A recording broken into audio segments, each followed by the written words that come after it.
Take a break from your busy schedule and join Harold Sala for Guidelines, a 5-minute commentary on living. If ever there was a living saint, it was Corrie ten Boom.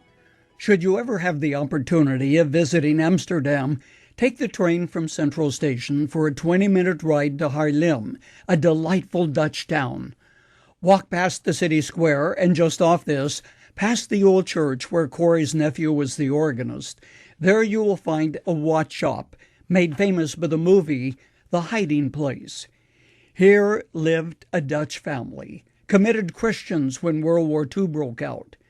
Seeing so many Jews being rounded up and sent on one-way trips to the concentration camps of the Third Reich, the ten Booms decided to fight back in their own compassionate way by making their home a safe house for Jews who would be hidden, given new identity papers, different clothes, and money to escape the Gestapo's grasp. Hanging in the window of the clock shop was a small triangular sign advertising the famous Tissot watches made in Switzerland. When the sign was out, it was safe for Jews to come to the ten Boom watch shop. But if it was missing, this was a sign that they should come back at a later time because they deemed it unsafe. A neighbor, however, figured out what the Tissot sign in the window was about and reported the ten Booms to the Gestapo. They were eventually arrested. Within a few days, Corrie's aged father died. She and her sister Betsy were sent to Ravensbrück concentration camp.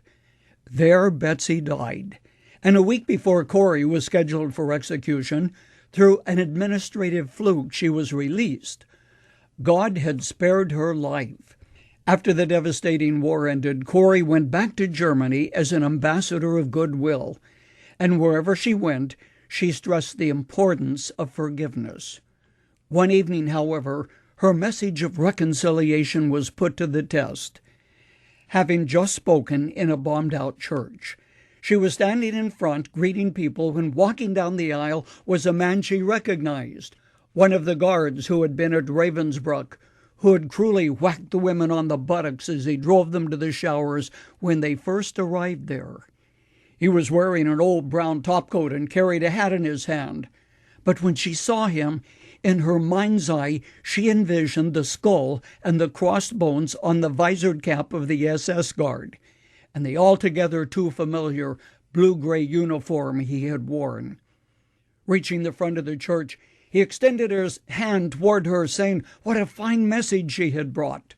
Corrie was frozen. Hatred welled in her heart. Touching him was the last thing she wanted to do. But she remembered how she had just told the people that if we do not forgive each other, God will not forgive us either. God, she prayed, help me to forgive him. Corrie told how a warm feeling began at the top of her head and surged through her body. Suddenly she extended her hand and said, I forgive you with all my heart.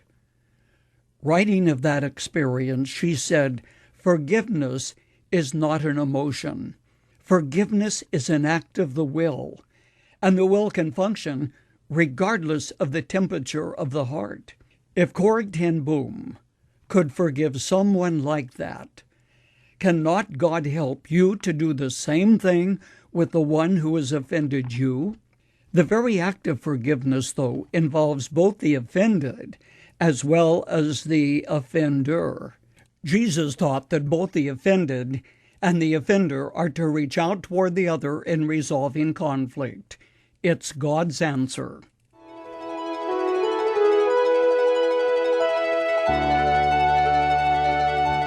You've just heard Dr. Harold Sala with Guidelines, a 5-minute commentary on living. If you would like to listen to the program again, download a copy, subscribe to our e-commentary, or view other resources, visit guidelines.org. We would like to hear from you, too. You can email us at info@guidelines.org. That's info@guidelines.org. Thanks for listening, and we invite you to join us again for the next edition of Guidelines.